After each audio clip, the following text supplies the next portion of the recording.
শুভেচ্ছা বন্ধুরা, আপনি কি জানেন আপনার পাসওয়ার্ড ইন্টারনেটে লিক হয়ে গেছে? क्या बात कर रहे हैं? না, আমি মজা করছি না। এটা সত্যিই খুব সিরিয়াস একটি বিষয়। খুব বেশি সম্ভাবনা আছে যে এই ভিডিওটা যারা দেখছেন তাদের মধ্যে হাজার হাজার এমনকি লাখো মানুষের অ্যাপল অ্যাকাউন্ট, ফেসবুক অ্যাকাউন্ট এবং ইনস্টাগ্রাম অ্যাকাউন্টের পাসওয়ার্ড ইন্টারনেটে লিক হয়ে গেছে। আর সেই কারণে হ্যাকাররা খুব সহজেই এসব অ্যাকাউন্টে ঢুকে পড়তে পারে।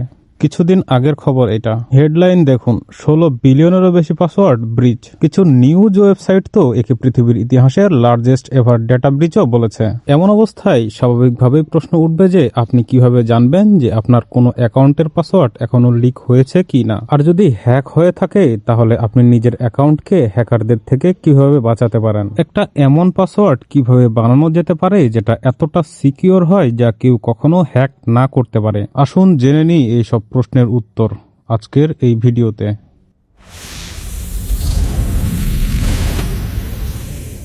এখনকার যে সবচেয়ে রিসেন্ট ডেটা লিক হয়েছে এই তথ্য পাওয়া গেছে সাইবার নিউজ ওয়েবসাইটের একটি ইনভেস্টিগেশনে। সাইবার নিউজের টিম 2025 এর শুরু থেকেই ডেটা লিকের জন্য ডার্ক ওয়েবকে ক্লোজলি মনিটর করছিল। জুন মাসে এমন 30টা আলাদা আলাদা ডেটা সেট পাওয়া যায় যেগুলো কোনো পাসওয়ার্ড বা এনক্রিপশন দিয়ে সুরক্ষিত ছিল না, মানে যে কেউ খুব সহজেই সেগুলোতে লগ ইন করতে পারত। এই 30টা ডেটা সেট মিলিয়ে সেখানে প্রায় 16 বিলিয়ন লগ ইন তথ্য পাওয়া যায়, যার মধ্যে বিভিন্ন অ্যাকাউন্টের ইউজার নেম আর পাসওয়ার্ড ছিল। তবে কিছু এক্সপার্ট বলছেন এই খবরটা পুরোপুরি এমন ভয়ঙ্কর নাও হতে পারে। তাদের মতে 16 বিলিয়ন সংখ্যাটা একটু বাড়িয়ে বলা হয়েছে, কারণ এই ডেটার মধ্যে একই লগইন আইডি বারবার এসেছে, অর্থাৎ ডাবল বা ট্রিপল এন্ট্রি আছে। তাই প্রকৃত সংখ্যাটা এর চেয়ে কম হওয়ার সম্ভাবনাই বেশি। আরও একটা কথা হলো, এই 16 বিলিয়ন সংখ্যাটা মূলত আগের ডেটা লিকগুলো একসাথে জড়ো করে বানানো। এখানে একেবারে নতুন ডেটা খুব বেশি নেই, কিন্তু ডেটা লিক বড় হোক বা ছোট, যদি আপনার পাসওয়ার্ড এর মধ্যে থাকে তাহলে আপনার জন্য বিপদটা কিন্তু বড়ই। আপনার পাসওয়ার্ড দিয়ে শুধু আপনার ব্যক্তিগত অ্যাকাউন্টেই ঢোকা যায় বিষয়টা এমন না। চাইলে আপনার পুরো পরিচয়টাই চুরি করা যেতে পারে। আপনার নাম ব্যবহার করে আপনার পরিবার বা বন্ধুদের ব্ল্যাকমেল করা হতে পারে। এমনকি আপনার ব্যাংক বা অন্য আর্থিক অ্যাকাউন্টে ঢোকার চেষ্টাও করা হতে পারে। আপনার তথ্য ডার্ক ওয়েবে বিক্রি করে দেওয়া হতে পারে বা সরাসরি আপনাকেই ব্ল্যাকমেল করা হতে পারে। তাই সামনে এই ভিডিওতে আমি যা যা বলতে চলেছি সেগুলো আজকের ডিজিটাল দুনিয়ায় ভীষণ গুরুত্বপূর্ণ, বিশেষ করে আপনার বাবা মা আর পরিবারের বয়স্ক সদস্যদের জন্য। আজকাল সবাই স্মার্টফোন ব্যবহার করে, কিন্তু সবাই এই নিরাপত্তার বিষয়গুলো জানে না। তাই অনুরোধ থাকবে এই ভিডিওটা অবশ্যই না টেনে দেখবেন আর আপনার বন্ধু বান্ধব ও শুভাকাঙ্ক্ষীদের শেয়ার করে দেবেন।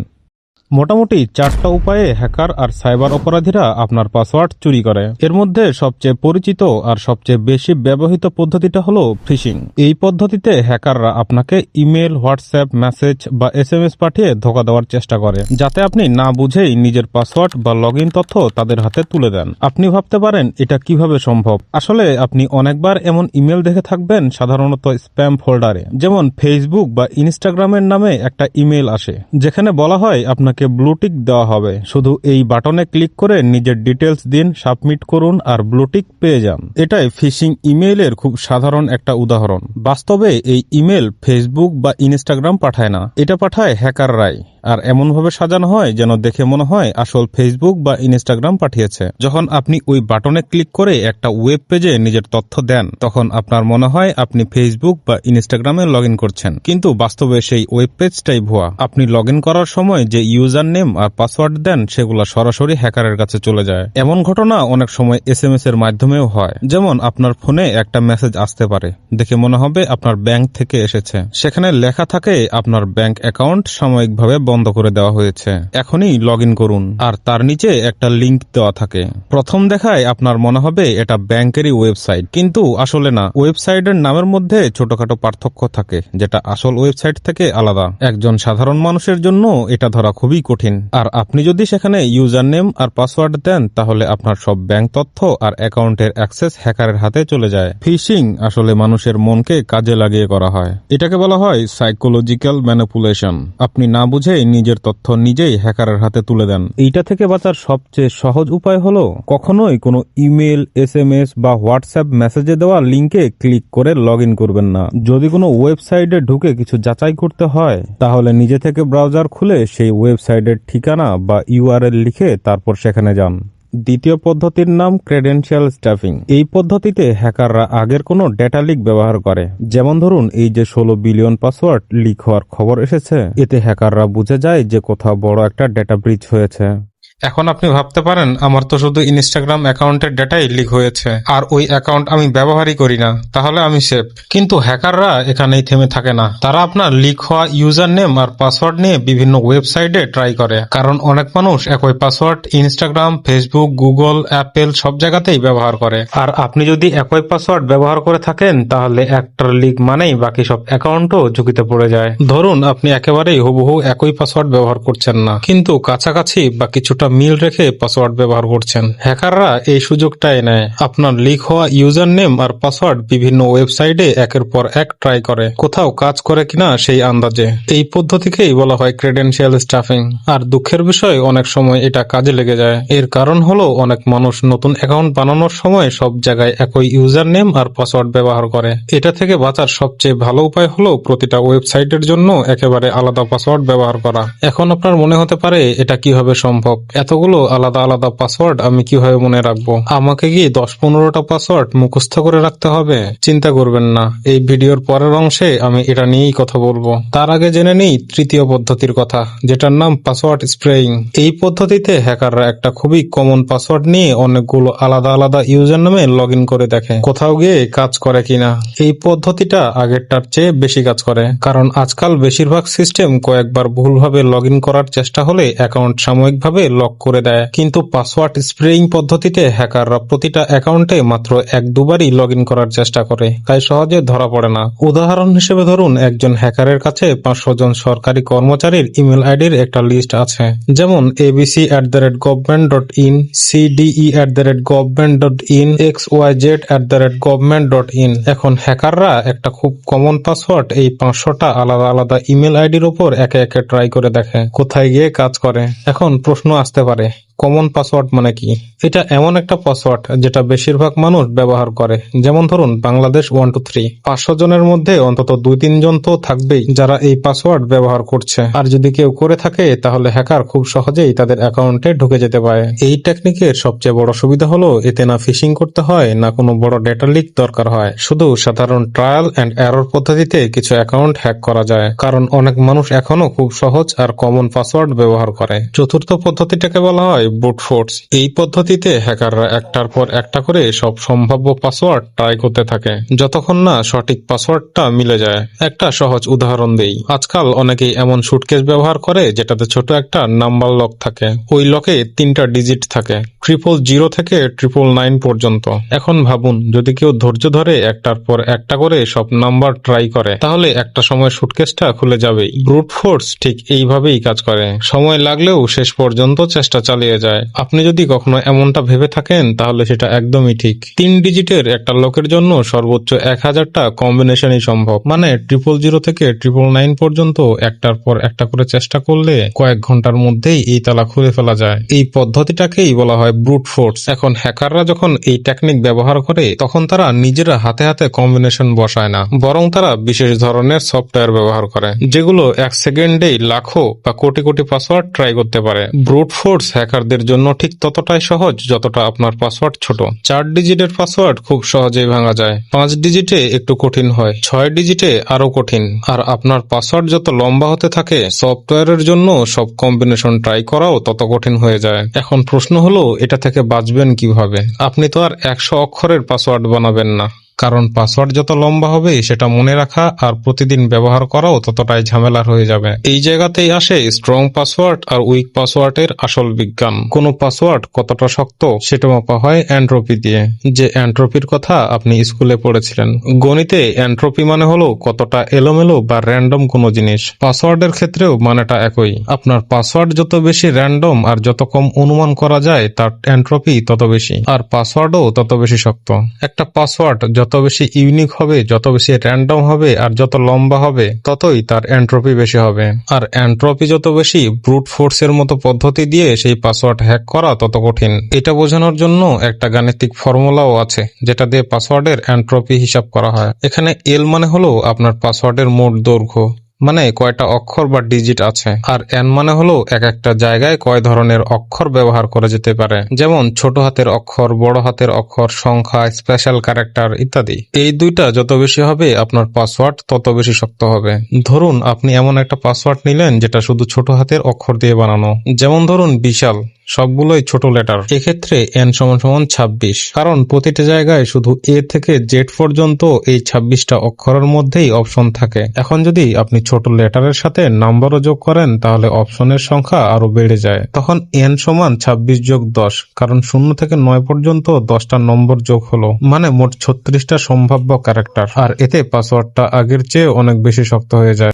ধরুন বিশাল 123 পাসওয়ার্ডে আপনি বি কে ক্যাপিটাল করে বিশাল 123 করে দিলেন। এখন এখানে ছোট হাতের অক্ষর, বড় হাতের অক্ষর আর নাম্বার সবকিছুই ব্যবহার হচ্ছে। তাই এখানে এন সমান সমান 26টা ছোট লেটার, 26টা ক্যাপিটাল লেটার আর 10টা নাম্বার মিলিয়ে মোট 62। এখন আপনি যদি এর সাথে আরো স্পেশাল ক্যারেক্টার যোগ করেন, যেমন প্লাস, ইকুয়াল টু, মাইনাস, @ ইত্যাদি, তাহলে সম্ভাবনাময় সংখ্যা আরো বেড়ে যায়। মানে এন যত বাড়বে পাসওয়ার্ডের এন্ট্রপি তত বাড়বে, আর এন্ট্রপি যত বেশি পাসওয়ার্ড তত বেশি শক্ত আর ভাঙা তত কঠিন। প্রথমে যেখানে পাসওয়ার্ড ছিল শুধু বিশাল, সেখানে এর এন্ট্রপি ছিল প্রায় 23 বিট। এখন যদি আমরা এটাকে বিশাল 123 করি তাহলে পাসওয়ার্ডের দৈর্ঘ্য 5 থেকে বেড়ে 8 হয়ে যায় আর এন্ট্রপি বেড়ে প্রায় 41 বিট হয়। এরপর যদি প্রথম অক্ষরটা ক্যাপিটাল করে বিশাল 123 বানানো হয় তাহলে এন্ট্রপি আরো বেড়ে প্রায় 47 বিট হয়ে যায়। কিন্তু প্রশ্ন হলো এই এন্ট্রপি কি যথেষ্ট? উত্তর হলো না। সাধারণভাবে 50 এর কম এন্ট্রপি হলে সেটাকে দুর্বল পাসওয়ার্ড ধরা হয়। 50 থেকে 75 হলে মোটামুটি ঠিক আছে, 75 থেকে 100 হলে ভালো হয়, আর 100-র উপরে হলে আপনার পাসওয়ার্ডকে সত্যিই খুব শক্ত বা স্ট্রং বলা যায়। উদাহরণ হিসেবে ধরুন বিশাল 123 পাসওয়ার্ডটা, যেখানে ক্যাপিটাল বি ব্যবহার করা হয়েছে। এই পাসওয়ার্ডটা ব্রুট ফোর্স পদ্ধতিতে ভাঙতে মাত্র 17 মিনিট সময় লাগে। আর সবচেয়ে অবাক করার বিষয় হলো দুনিয়ায় এখনো অনেক মানুষ এর থেকেও দুর্বল পাসওয়ার্ড ব্যবহার করে। আমরা যদি বাংলাদেশের সবচেয়ে বেশি ব্যবহার হওয়া টপ 10 পাসওয়ার্ডের তালিকা দেখি তাহলে 1 নম্বরে পাওয়া যায় 123456, দ্বিতীয় নম্বরে আছে 12345678 তৃতীয় নম্বরে আছে 12345678। এগুলা দেখলেই বোঝা যায় মানুষ কি ধরনের খুব কমন আর সহজ পাসওয়ার্ড ব্যবহার করে। আর সপ্তম নম্বরে আছে পাসওয়ার্ড শব্দটাই। দেখুন বাঙালি মানুষ নিজেদের কতটা চালাক মনে করে। আপনি যদি এগুলোর মধ্যে কোনো একটা পাসওয়ার্ডও ব্যবহার করে থাকেন তাহলে খুব বেশি সম্ভাবনা আছে যে আপনার ইমেল ইনবক্স ফিশিং মেইলে ভর্তি থাকবে। আর ফিশিং ইমেল থেকে বাঁচার একটা ভালো উপায় হলো NordVPN এর থ্রেট প্রোটেকশন সিস্টেম, যা সন্দেহজনক লিংক আর ক্ষতিকর কন্টেন্ট আগে থেকেই ব্লক করতে সাহায্য করে। NordVPN সাধারণত একটা VPN অ্যাপ, কিন্তু এতে আলাদা একটা ফিচার আছে থ্রেট প্রোটেকশনের। ইন্টারনেট ব্রাউজ করার সময় এটা অন রাখলে আপনি যদি ভুল করে কোনো স্ক্যামি বা ফিশিং লিংকে ক্লিক করলে সঙ্গে সঙ্গে ফ্রড অ্যালার্ট দিয়ে আপনাকে সতর্ক করবে। এখন আবার ফিরে আসি ওই টপ 10 মোস্ট কমন পাসওয়ার্ড এর লিস্টে। দেখুন 10ম নম্বরে আছে একটা পাসওয়ার্ড 1QAZ@WSX। শুনতে বেশ কমপ্লিকেটেড মনে হয়, তাই না? কিন্তু আসলে এটা মোটেও কঠিন নয়। এটা শুধু কিবোর্ডের একটা প্যাটার্ন। কিবোর্ডে আপনি যেভাবে প্যাটার্ন বানান, কিবোর্ডের ডায়াগোনালি যান, হরাইজন্টাল বা ভার্টিক্যাল হয়ে যান, যে কোনোভাবেই হোক, এ ধরনের প্যাটার্ন ভিত্তিক সব পাসওয়ার্ড খুব সহজেই ক্র্যাক করা যায়। হ্যাকারদের জন্য এতটাই সহজ যে ব্রুট ফোর্স করলে 1 মিনিটেরও কম সময় লাগে এই পাসওয়ার্ড ভাঙতে। এখন আপনি ভাবতেই পারেন এমনটা কিভাবে সম্ভব? যেখানে বিশাল 123 এর মতো পাসওয়ার্ড ক্র্যাক করতে সময় লাগে 17 মিনিট, সেখানে 1QAZ@WSX এর মতো দেখতে জটিল পাসওয়ার্ড ভাঙতে লাগে 1 মিনিটেরও কম সময়। অথচ এতে তো আরো বেশি লেটার, নাম্বার, এমনকি একটি সিম্বলও আছে। তাহলে এমনটা কিভাবে হয়? এর পিছনে খুব সিম্পল একটা কারণ আছে। হ্যাকাররা যখন ব্রুট ফোর্স বা পাসওয়ার্ড স্প্রেইং শুরু করে তারা প্রথমেই অনলাইনে দেখে কোন কোন পাসওয়ার্ড সবচেয়ে বেশি কমন। আর যদি ব্রুট ফোর্স করতে হয় তারা সবার আগে এই কমন পাসওয়ার্ড গুলো বিভিন্ন ইউজার অ্যাকাউন্টে ট্রাই করে। তো কোনো পাসওয়ার্ডের এন্ট্রপি একটু বেশি হলেও যদি সেটা খুব কমন পাসওয়ার্ড হয় তাহলে হ্যাক হওয়া কিন্তু খুবই সহজ। যেমন ধরুন আমেরিকায় সবচেয়ে কমন পাসওয়ার্ড গুলোর একটি হলো সিক্রেট। একইভাবে অনেকে নিজের ফেভারিট সেলিব্রিটির নাম পাসওয়ার্ডে দিয়ে দেয়, মেসি, রোনালদো, সাকিব খান, তারপর সাথে 2-1টা নম্বর জুড়ে দেয়। এটা তো বোকামি হবেই, কিন্তু এর চেয়েও বেশি বিপজ্জনক হলো নিজের কোনো কাছের মানুষের নাম পাসওয়ার্ডে ব্যবহার করা। সোশ্যাল মিডিয়ার এই যুগে যে কারোর ইনফরমেশনই পাবলিকলি অ্যাভেলেবল পাওয়া যায়। তাই যদি আপনি নিজের বেস্ট ফ্রেন্ড, গার্লফ্রেন্ড বা নিজের ওয়াইফের নাম দিয়ে পাসওয়ার্ড বানিয়ে রাখেন, তাহলে হ্যাকারদের জন্য সেটা ক্র্যাক করা খুবই সহজ। কারণ যে কোনো নাম ভিত্তিক পাসওয়ার্ড ব্রুট ফোর্স পদ্ধতিতে ভাঙতে 10 সেকেন্ডেরও কম সময় লাগে। কারণ সবাই জানে আজকের দিনে যখন আপনি পাসওয়ার্ড বানাতে যান, বেশিরভাগ ওয়েবসাইটই বলে দেয় যে মিনিমাম 8 ক্যারেক্টার লাগবে, তার সাথে একটা ক্যাপিটাল লেটার, একটা লোয়ার কেস লেটার, একটা নাম্বার আর একটা স্পেশাল ক্যারেক্টারও থাকতে হবে। তো বেশিরভাগ মানুষ নিজের হাজবেন্ড বা ওয়াইফের নাম কিংবা নিজের বাচ্চার নাম পাসওয়ার্ডে দিয়ে দেয়, সাথে সেই নামের সঙ্গে তাদের জন্ম তারিখ বা ফোন নম্বর মিলিয়ে একটা কম্বিনেশন বানায়। যেমন ধরুন, আমি যদি 1995 সালে জন্মে থাকি, তাহলে অনেকে বিশাল @1995 এর মতো পাসওয়ার্ড বানিয়ে ফেলবে। এর এন্ট্রপি প্রায় 58 বিট, আর এই পাসওয়ার্ড ক্র্যাক করতে 9 মিনিটেরও কম সময় লাগবে। যদি আমি এখানে বি কে ক্যাপিটাল করে দিই, তারপরে মাত্র 19 মিনিটেই ক্র্যাক করা যাবে। আর যদি আমি নিজের জন্ম তারিখ বাদ দিয়ে কোনো র্যান্ডম 4 ডিজিটের নম্বর দিই, যেমন ধরুন বিশাল @7488, এই পাসওয়ার্ড আগের থেকে স্ট্রং হলেও এখনো 3 দিনের ভেতরেই একে ক্র্যাক করা সম্ভব। তাই যদি সত্যি স্ট্রং পাসওয়ার্ড বানাতে চান, তাহলে কখনোই কোনো মানুষের নাম ব্যবহার করবেন না, নিজের জন্ম তারিখ ব্যবহার করবেন না, আর কারোর ফোন নম্বরও পাসওয়ার্ডে দিবেন না। আর নিজের পাসওয়ার্ড আপনাকে অন্তত 12 বা 16 ক্যারেক্টার লম্বা করতেই হবে, কারণ 12 ক্যারেক্টারের পরেই পাসওয়ার্ড এত লম্বা হয়ে যায় যে সেটাকে ব্রুট ফোর্সে ক্র্যাক করতে 1 বছরেরও বেশি সময় লেগে যাবে। কিন্তু আপনার মনে প্রশ্ন আসতে পারে, এত লম্বা পাসওয়ার্ড কেউ কিভাবে মনে রাখবে? তো এইখানেই আমি আপনাদের দুইটা দারুণ টেকনিক জানাতে চাই।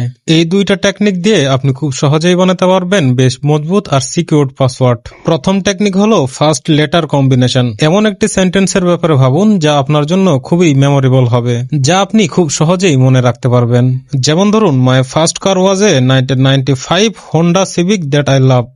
এখন এই সেন্টেন্সের প্রতিটি শব্দের প্রথম অক্ষর নিয়ে নিন। ফলাফল দাঁড়ায় MFCWA 1995 HCTIL। এরপর আপনি এই পাসওয়ার্ডকে কোনো পাসওয়ার্ড স্ট্রেন্থ টেস্টিং টুলে দিয়ে দেখুন, তো আপনাকে দেখাবে যে একে ক্র্যাক করতে 9 বছরের সময় লাগবে। এখন এই সেন্টেন্সে যদি আমি কিছু ক্যাপিটাল লেটার দিয়ে দিই, যেমন সি কে ক্যাপিটাল করে দিই, এ আর এল কে ক্যাপিটাল করে দিই, তাহলে লিটারেলি এই টাইম 9 বছর থেকে বেড়ে 93 বছর পর্যন্ত পৌঁছে যায়। অর্থাৎ ব্রুট ফোর্স পদ্ধতিতে এই পাসওয়ার্ডকে ক্র্যাক করতে 93 বছর লাগবে। দ্বিতীয় টেকনিকটি হলো পাস ফ্রেজেস টেকনিক। এমন কোনো 4টি ওয়ার্ডের কথা ভাবুন যা আপনার জন্য মনে রাখতে সহজ হবে। যেমন ধরে নিন কফি, মাউন্টেন, বাইসাইকেল আর জাস্টিস। এই পাসওয়ার্ডটাই যদি কোনো স্পেশাল ক্যারেক্টার বা নাম্বার ছাড়াই ব্যবহার করেন, তবুও ব্রুট ফোর্স করে ক্র্যাক করতে বছরের পর বছর লেগে যাবে। তাহলে সত্যিই এটা হয়ে যাবে প্রায় আনব্রেকেবল পাসওয়ার্ড, অর্থাৎ হ্যাক করা প্রায় অসম্ভব। এখন এর সাথে আরেকটা জিনিস মাথায় রাখতে হবে, প্রতিটি ওয়েবসাইটে আলাদা পাসওয়ার্ড ব্যবহার করতে হবে, কারণ যখনই কোনো ডেটা লিক হয় সেই তথ্য সরাসরি হ্যাকারদের হাতে চলে যায়। আর যদি আপনি সব জায়গায় একই পাসওয়ার্ড ব্যবহার করে থাকেন, তাহলে হ্যাকাররা সেই পাসওয়ার্ডটা নিয়ে আপনার প্রতিটি অ্যাকাউন্টে একে একে লগ ইন করে দেখে যে এই একই পাসওয়ার্ড অন্য কোথাও কাজ করে কিনা। তাই পাসওয়ার্ড গুলোকে মনে রাখা সহজ করতে একটা সিম্পল টেকনিক ব্যবহার করতে পারেন। প্রতিটি সোশ্যাল মিডিয়া বা ওয়েবসাইটের সাথে একটা শব্দ অ্যাসোসিয়েট করে নিতে পারেন। যেমন ফেসবুকের কালার তো ব্লু, আর আকাশের কালারও ব্লু, তাহলে আপনি ফেসবুকের সঙ্গে স্কাই শব্দটা লিঙ্ক করে নিতে পারেন। এভাবেই ইনস্টাগ্রামের সাথে আরেকটা শব্দ লিঙ্ক করে দিন, অ্যাপেল অ্যাকাউন্টের সাথে আরেকটা শব্দ লিঙ্ক করে দিন, আর নিজের যে 4 অক্ষরের কম্বিনেশন তৈরি করবেন তার ভেতরে এই অ্যাসোসিয়েট করা শব্দগুলো প্রতিটি সোশ্যাল মিডিয়া বা ওয়েবসাইট অনুযায়ী বসিয়ে নিলেই হবে। এখন স্ট্রং পাসওয়ার্ড বানানোর পাশাপাশি আপনাকে আরো কিছু গুরুত্বপূর্ণ সতর্কতা মানতে হবে। যেমন নিজের 2 ফ্যাক্টর অথেন্টিকেশন সবসময় অন রাখতে হবে, কারণ এতে কোনো হ্যাকার যদি আপনার পাসওয়ার্ড পেয়েও যায়, তবু শুধু পাসওয়ার্ড দিয়ে আপনার অ্যাকাউন্টে ঢুকতে পারবে না। কারণ 2 ফ্যাক্টর অথেন্টিকেশন অন থাকলে লগ ইন করার সময় আপনাকে SMS বা ইমেইলে একটা ওটিপি দেওয়া হয়, আর সেই ওটিপি দেওয়ার পরেই আপনি অ্যাকাউন্টের ভেতরে যেতে পারবেন। তাই এখানে আরেকটা জিনিস মাথায় রাখতে হবে যে নিজের ওটিপি কাউকেই কখনো দেবেন না। তৃতীয় বিষয় হলো, যদি কখনো আপনার পাসওয়ার্ড মনে রাখতে সমস্যা হয়, তাহলে নোট অ্যাপে বা কাগজে সরাসরি লিখে রাখবেন না। এর বদলে পাসওয়ার্ড ম্যানেজার ব্যবহার করুন, যেখানে আপনার ফোন নিজেই আপনার সব পাসওয়ার্ড মনে রাখবে। আর এই পাসওয়ার্ড অ্যাক্সেস করতে হলে ফিঙ্গারপ্রিন্টের মাধ্যমে অথেন্টিকেট করতে হবে। এখন একটা ফাইনাল প্রশ্নে আসি, আপনার মনে হতে পারে কিভাবে চেক করবেন যে আপনার অ্যাকাউন্ট এই ডেটা লিকে হ্যাক হয়েছে কিনা। এর জন্য এই ওয়েবসাইটে গিয়ে আপনি খুব সহজেই চেক করতে পারবেন যে কোনো ডেটা লিকের সময় আপনার ইমেল আইডি বা সংশ্লিষ্ট পাসওয়ার্ড অনলাইনে প্রকাশ হয়েছে কিনা। চিন্তা করবেন না, এখানে পাসওয়ার্ড দিতে হবে না, শুধু আপনার ইমেল আইডি দিয়েই চেক করতে পারবেন। আজকের এই ভিডিওতে আমরা শিখলাম কিভাবে শক্তিশালী পাসওয়ার্ড বানানো যায়, কেন প্রতিটি সাইটে আলাদা পাসওয়ার্ড রাখা জরুরি, 2 ফ্যাক্টর অথেন্টিকেশন কিভাবে নিরাপত্তা বাড়ায়, আর ডেটা লিক চেক করার জন্য কোন ওয়েবসাইট ব্যবহার করা যায়। এই গুরুত্বপূর্ণ সতর্কতা মানলে আপনি আপনার অনলাইন অ্যাকাউন্টগুলো অনেক বেশি নিরাপদে রাখতে পারবেন। যদি কোনো প্রশ্ন থাকে অবশ্যই কমেন্টে জানাবেন। ভিডিওটি যদি ভালো লাগে সাবস্ক্রাইব করে সাথেই থাকুন। কথা হবে আরো একটি ভিডিওতে। সতর্ক থাকুন, সচেতন থাকুন, আপনার ডিজিটাল জীবন নিরাপদে রাখুন। ধন্যবাদ।